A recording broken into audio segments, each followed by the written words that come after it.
The next chef we have today is Michael Meredith. Michael was born in Samoa, and he actually attended CIA before working in various parts of the world. And when he returned to the Pacific area, he would go on to open Meredith's, which Cuisine New Zealand voted Restaurant of the Year in 2011. He was also that same year awarded Outstanding Chef of the Year. At the restaurant, he has an all-tasting menu that capitalizes on the excellent produce in Auckland, or in and around Auckland. But he's in an interesting situation, he explained to me, because New Zealand doesn't have a long culinary tradition.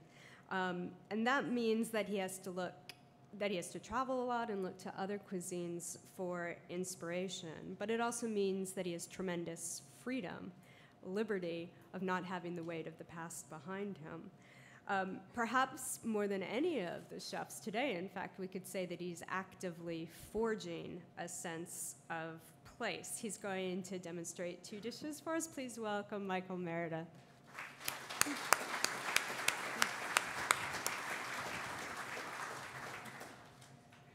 Good evening, everyone. There's a lot of pressure there you just put on me with that intro. But so yeah, as Lisa said, I'm from New Zealand, so the slides were just playing through the demo. It's images we've taken from where we normally pick our herbs and stuff. It's a farm, probably 45 minutes where we're staying. And also the region I'm from, I grew up in Samoa. I didn't go to New Zealand until I was 13. So the food back in the islands are very basic.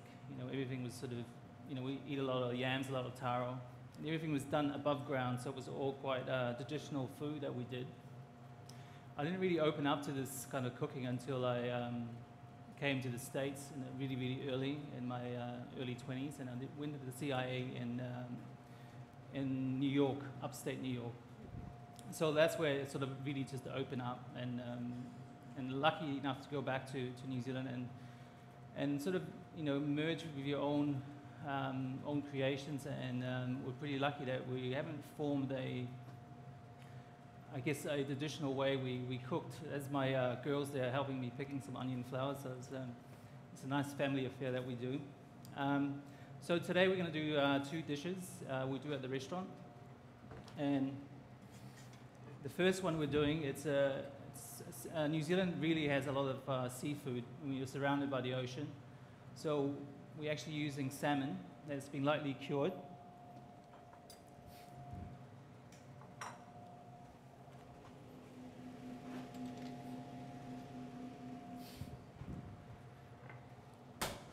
So the salmon has been quickly put in the brine, and with that,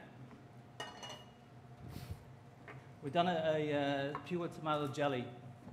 So the thing with this whole dish, it's all for me to create the food at Meredith. We work a lot on the simplicity of the ingredients, but at the same time we put a lot of texture into the food. So I think for me it's important to have the texture, because I think that really gives you the memory when you actually have a dish. And in the same way, we sort of use a mixture of, we do what we call surf and turf, which we use, you know, seafood and some from the sea and some from the land. So this dish sort of represents a little bit of that philosophy.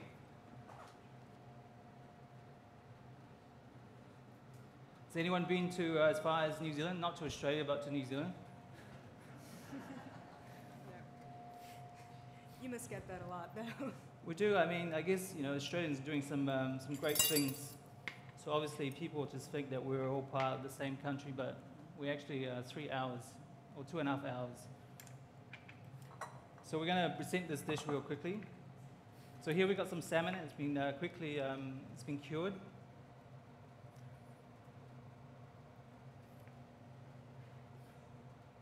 So that, we've got a little bit of tapioca. This has been cooked in the same broth that we're going to pour on top, and that's been soaked in the chorizo broth. And we added a little bit of a New Zealand pepper into there. It's called horopito. So it's supposed to be, traditionally we use for medicine. It's got a really numbing effect and very peppery. So because of the chorizo was very mild, we added a little bit of that just to give it a bit of spiciness. So we tend to layer the dishes a little bit just for texture and flavor. And this we have a little bit of a tomato jelly.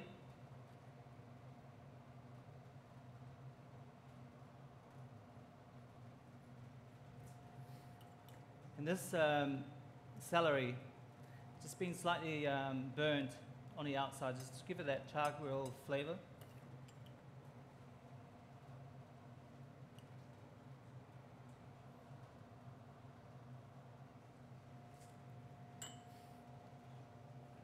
Just putting a little bit of a artichoke pepper on it.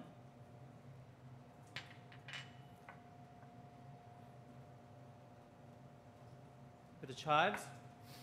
And also, where we get our herbs, we get a lot of we're lucky enough to get a lot of things that's being left to grow in the field. So we normally get to that seedling stage, so we get a lot of unusual things sometimes. We find really unusual things. And one of those things we love, I've seen a lot of it here, but there's some, the basil, they get to the seeds and get little buds on it. It's quite a nice, they carry a really strong flavor of basil.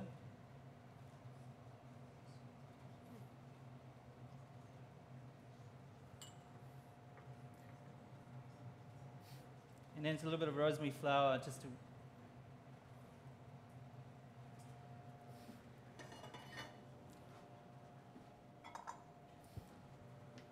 And then normally at the table, we normally just... The broth is just made from a ham stock. And then we just infuse a little bit of chorizo through it. And then we just pour that around it.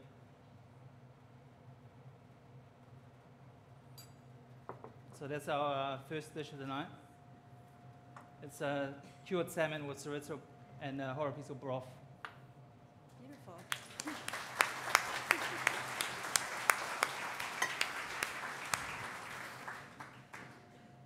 So the second dish I'm doing, we also do this at the restaurant. It's I love juice of artichokes, and they're in season. We're coming in I guess the season are switched for us here. Because we're coming into the summer there, and you're coming into the fall. So we're just coming out of the winter, and we're using juice of artichokes. And this is a sort of dessert that I personally like it, because it's something that I like sometimes using vegetables on desserts. And one night of the week we do vegetarian or plant-based menu on a Tuesday night. So this dish was sort of created for that.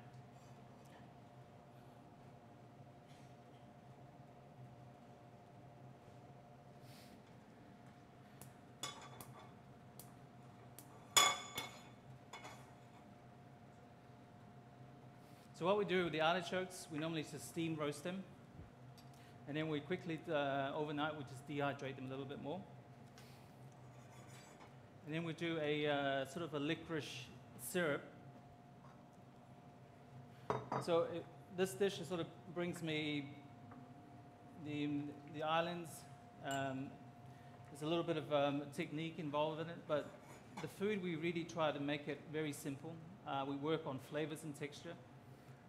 And creating this was kind of reflections of how the culture in New Zealand have really sort of opened up, in the sense that we're very, I guess, open to ideas. We're not formed into one way or the other. I mean, it's still a very much of a drinking culture. The good example of something like that, if you go to a pub, people were happy to shout you beers until you had enough. If you go to a restaurant, nobody will want to shout you. So it's on the opposite end of drinking. People are happy to shout you drinks, but if you go to a restaurant, nobody really wants to shout you a meal. So it sort of reflects what's happening there. But nevertheless, a lot of the New Zealand chefs love to travel. And they always come back full of ideas and inspirations, and it's the same with the culture there. So this dessert, so once these artichokes been dehydrated, we just put them back into the oil just to refry them.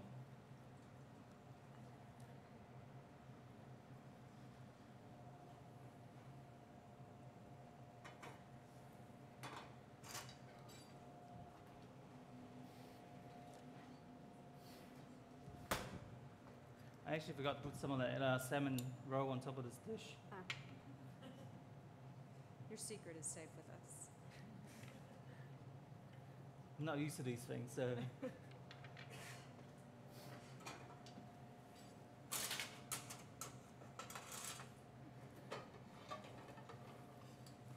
So what we're doing with this is once you dehydrate it, it sort of shrinks quite a bit. Once you refry them, they sort of puff back up. And then we take them out. We make a little bit of liquid syrup.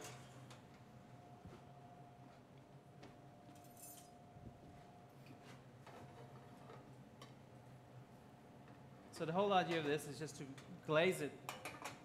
And then you get a nice glossy, sort of almost like a shriveled up prune.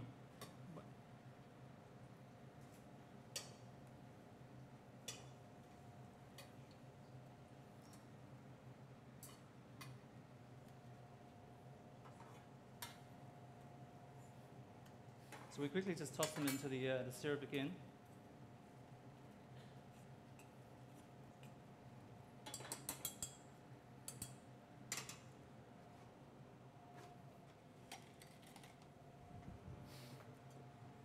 So I really wanted to do something that represented my childhood as well, growing up in the islands, and some of the flavors of this.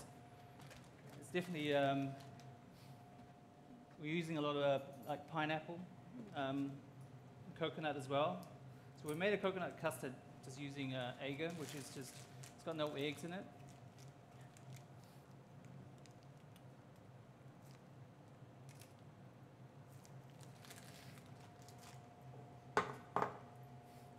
So you would say that this dish represents Samoa as much as any place? I guess, else I mean, for that's you?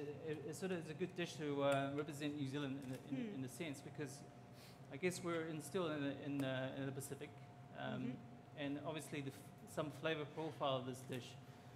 It's a take from every different culture. So, but it's got a strong heritage of using Polynesian ingredients and fruit, especially.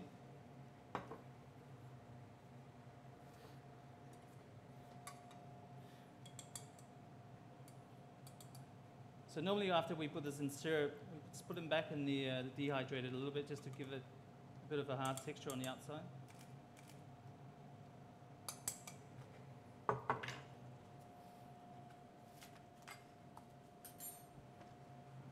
And then we'll just put a pineapple sorbet on the side.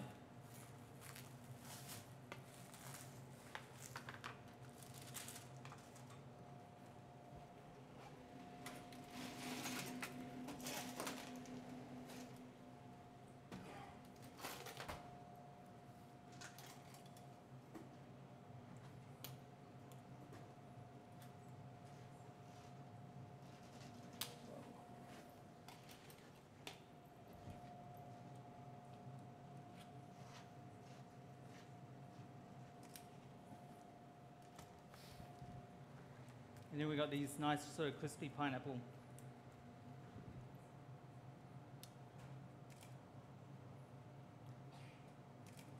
And I'd just like to finish it with just a little bit of fennel fronds on the side. And that's our second dish of the night. Lovely.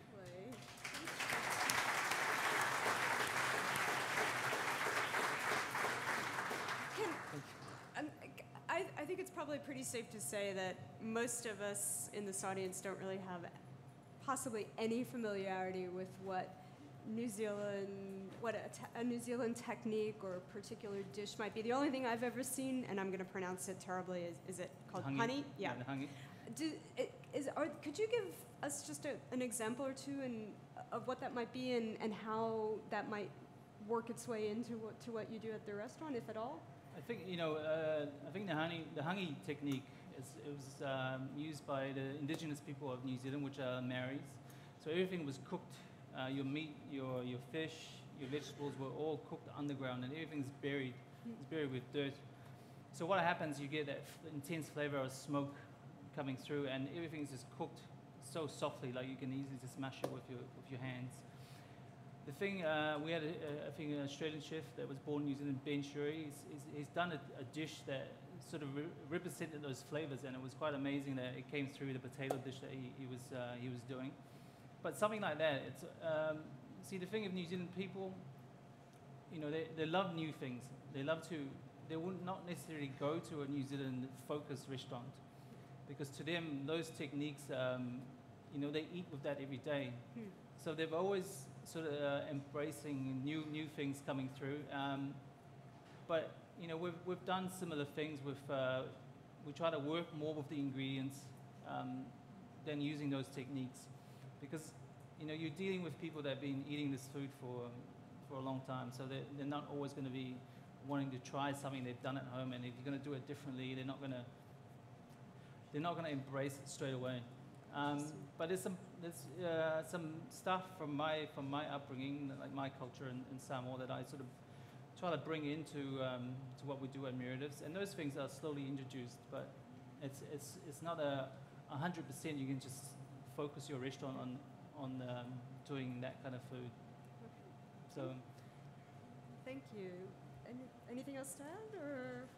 No, I mean, thanks for having me here. I really enjoyed being invited and presenting in front of you guys. Hopefully, it was a good window to see what New Zealand can do, and the inspiration behind everything that we do. Great, thank you so much.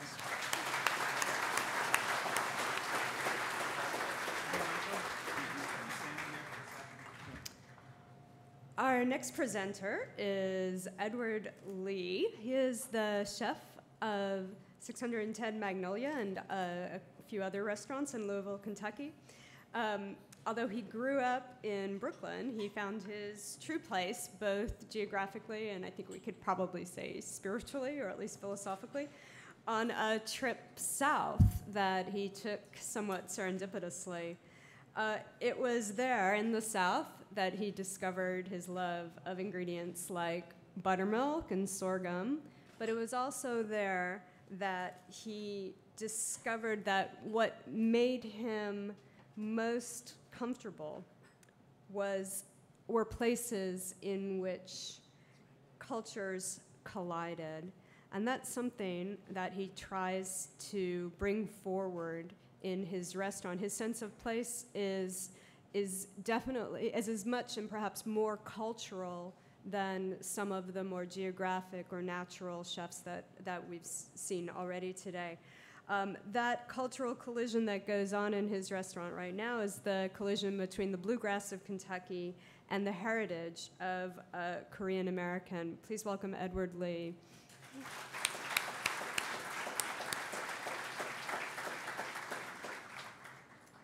Good afternoon. Good evening, everyone. How you doing? My name is Edward Lee, and I've got a restaurant, or two restaurants, in Louisville, Kentucky. And today, I'm going to talk to you about fried chicken. So, if you've never heard anyone talk for 20 minutes about fried chicken, you're about to now. One of the things that fascinates me about Southern cuisine is part of it's so specific, it's so regional, it is so historical, and yet in its specificness, it's very universal.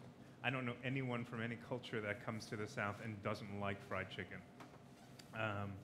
If anyone who knows me knows that I'm obsessed with fried chicken in ways that are a little bit overboard.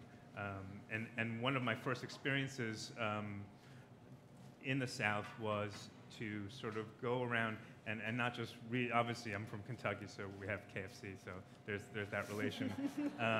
But also, if you go out, whether it's a gas station, whether it's a historic restaurant, whether it's someone's home, whether it's fancified restaurants, everyone's got a different approach and a different way to do fried chicken. And so it's a very simple recipe, right? You can salt, pepper, take your chicken, throw it in a deep fryer. It is as simple as that. And yet, if you kind of go into it, it can be as complex to me as any recipe that you would ever look at, or any way to cook a protein. So my first, and I don't want to use the word problem, but my first obstacle with fried chicken was always your cooking time, crust to cooking time. And what happens is, obviously, you have a piece of chicken. You have to, the chicken has to cook all the way through to the bone, and in the same time, you have to develop a crust.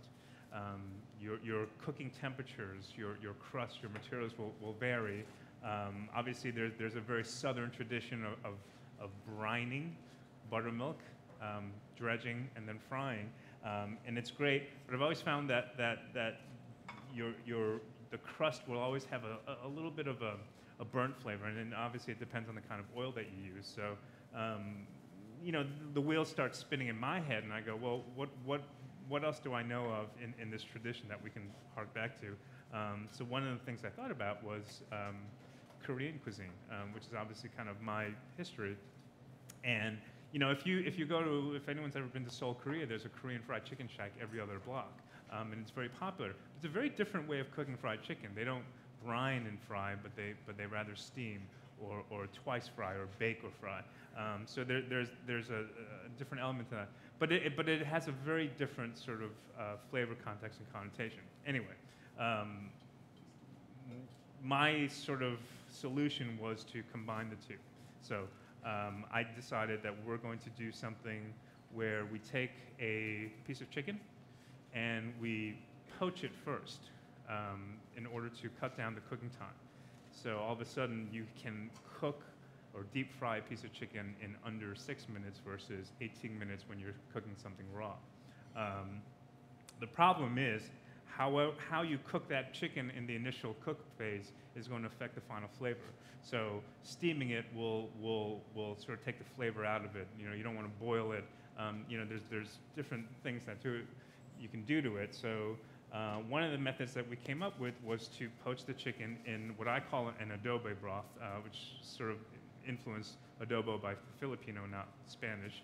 But it's basically a vinegar broth. So I'm going to start here with, and this is just straight up distilled white vinegar.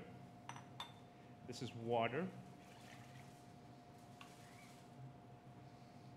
3 cloves of garlic, peppercorns, bay leaves. Try and use fresh if you can find fresh bay leaves. A little chili powder, salt and sugar, and a little bit of soy sauce. Right? So this is your broth.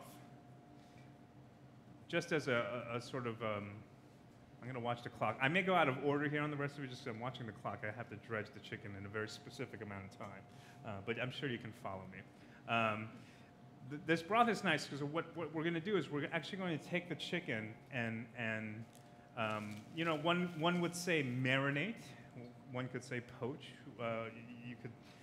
What we're not doing is we're not boiling the chicken. So what I want to do, the basic temperature of this water, we don't get it above 120 degrees. So we keep it at 120 degrees or below. You know, in the restaurant, we will actually like put it in vac bags and sous vide it. But for your purposes at home, you can do it here. Second thing is the cut of the chicken. We use only the legs, so the drumstick and thigh. To me, a breast is not a fried chicken. A breast is used for other things, but not fried chicken. These are certain cardinal rules about fried chicken that I think are tried and true. So basically, what I'm doing is I'm almost steeping the chicken in this broth. We'll do it for about 15 minutes, keeping it at a constant temperature between 100 and 125 degrees. I'll put a lid on it. And it's very important to keep that lid on it and to also regulate the temperature. The other thing that's important is after the 15 minutes, I will turn the fire off. I'll take the lid off, let the steam escape, but I actually will just let it steep in there. And what it's doing is so 2 things are happening there. We're cooking the meat a little bit. So you're poaching it, but because you're not getting it above 125 degrees, you're not really taking out most of the fat.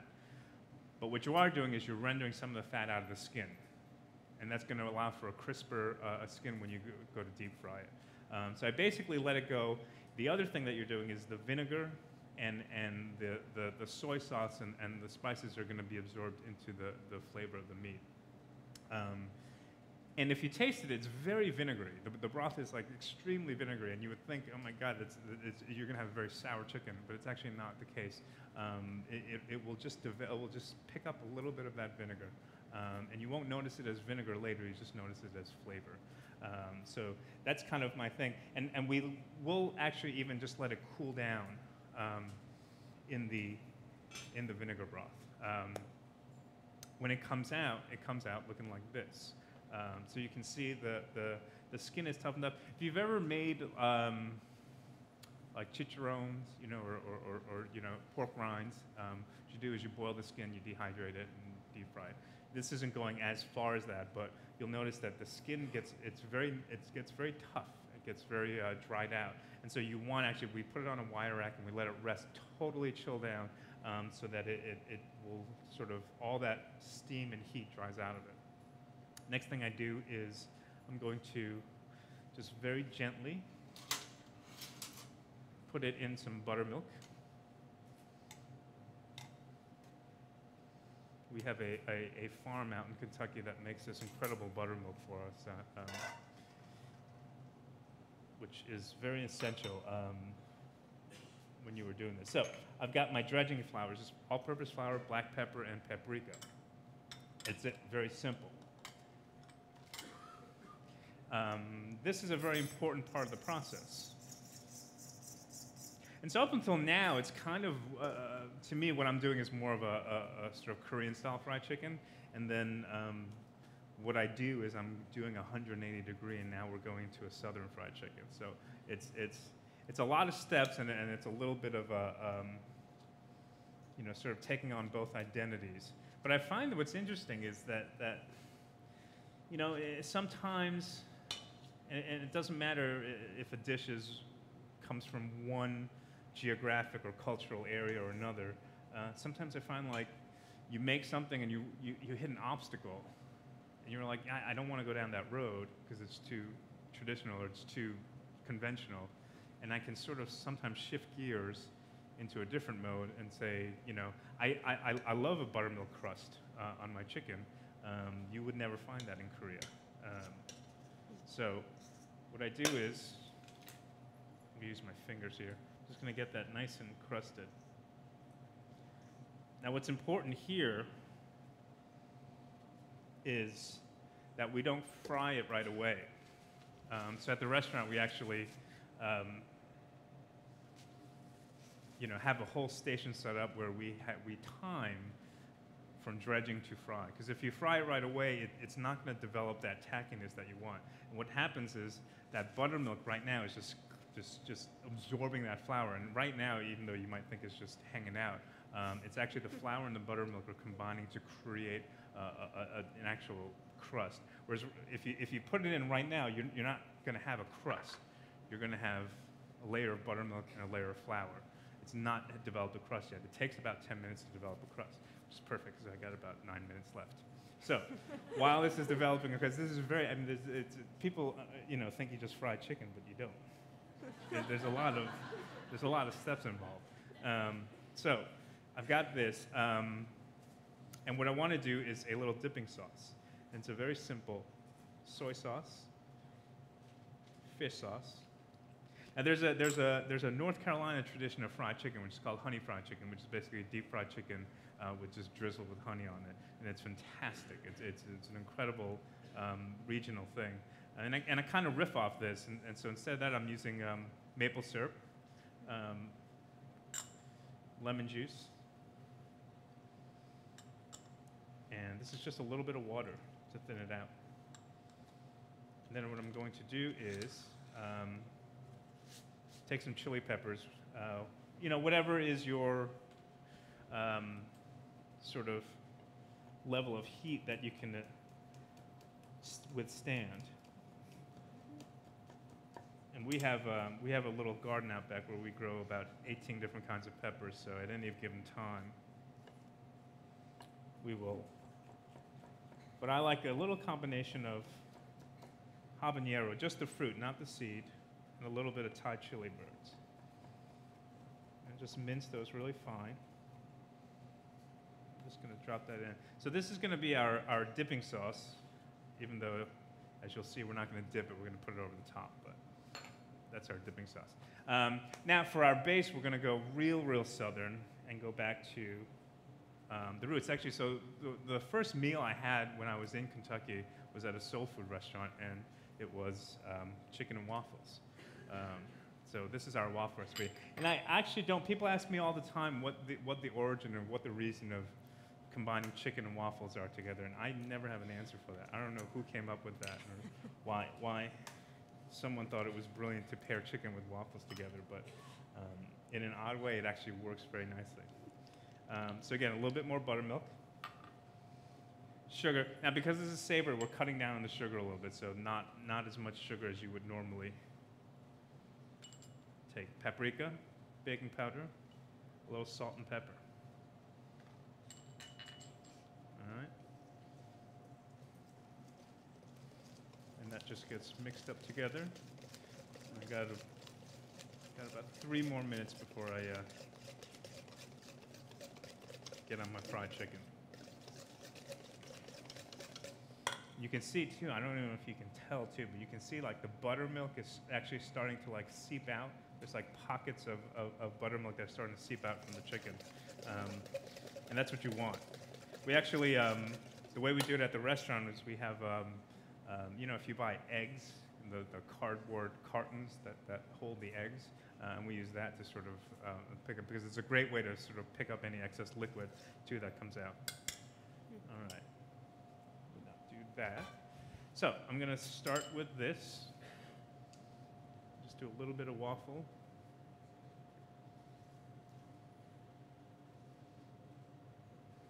You know, and it's an interesting thing culturally for me to, obviously, come from New York, being a Korean kid from New York, and then telling people in Kentucky how to make their fried chicken. I actually wanted to ask you that. Very, I mean, very do your curious. diners, do they take a dish like this, which in its origins and appearances is so deeply Southern, do they recognize it as their own, or do they see it as something different? You know, what's interesting with that, you know, and I always say it, and I always come from a place where I say, you know, I'm not improving upon the recipe. I'm not doing it better. I'm just doing a different version, and what I want to do is just open up the vocabulary of what can Southern food become for the next generation. And hence, we use things like New Southern as a nomenclature. But what's interesting is, and they do get pissed off sometimes when I say this, but sometimes I say it takes an outsider sometimes to come into a very rooted culture to kind of blow it all up and then start from scratch. You know, let's say if you were making fried chicken and this was your great-grandmother's recipe, you're not allowed culturally to really stray from that recipe. Right. It's a sin. I don't know any better, quote unquote. So I can come in and do this, and they're like, well, you know, here's that crazy kid just messing around with the recipes. But what happens is they actually tend to come out pretty good. And so to me, doing that just adds another, I don't know, to me it just adds another layer of possibility. And so I guess for me, cuisine has always been that, is where can we take this, you know, where can we go next with this? So deep frying, again, this is very, very the most important step of it. Obviously, we're doing something here, this is very Southern, which is cast iron shallow fry versus a deep fried pot. So we actually don't, at the restaurant, we don't use a deep fry. We don't stick in a deep fryer. We do it in a cast iron pot. Peanut oil. It's a little bit less time. Should stay for a little bit longer, but I don't want to run out of time. All right. So that goes in, and literally, we're not going to have quite enough time, but we're talking 4 to 6 minutes on the cast iron skillet. Whereas if you think about it, traditional fried chicken, if you're doing it, you're talking 12, 14, 18 minutes, you know. And so one of the byproducts of this, and it wasn't my intention at all, but it absorbs less oil. So you're actually getting a sort of a healthier version because your crust is not as oily. But that was not my intention at all. I mean, I have no worries about that. I'm going to let that go, but I've got this. I'm going to slice this up.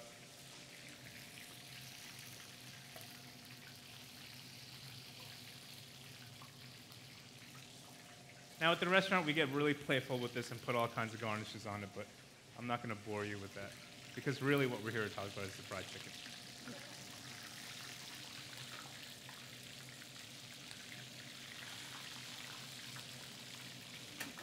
Now, I think you guys will be able to taste this tomorrow at the World Marketplace thing that we do.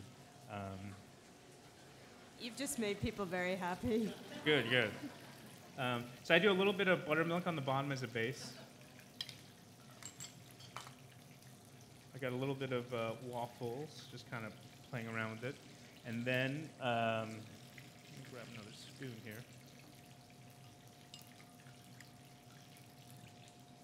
It's nice. And I love that the peppers have such a fruitiness to the habaneros, add such a fruitiness to it. Yeah, it's just straight up buttermilk down the bottom. It's very important, you know, obviously, when you're frying the chicken too, it's really important to flip it. It's also important not to crowd your pan. So, you know, what we do is we always make sure that we have a couple of pans going so that we have no more than 4 pieces of chicken going down at any one time.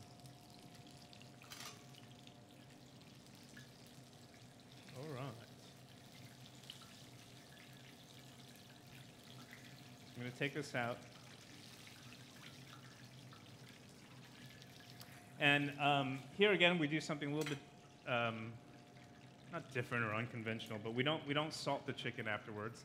But I do let it dry out on a wire rack instead of paper towels, because paper towels, the surface area actually, even though you're draining the oil, the surface area that's hitting the paper towel will get soggy versus a wire rack where you have air circulation underneath, and so you don't have any pockets of sogginess. So that's it. I take my fried chicken. Oh yeah, might as well taste it. Oh, good. Very nice.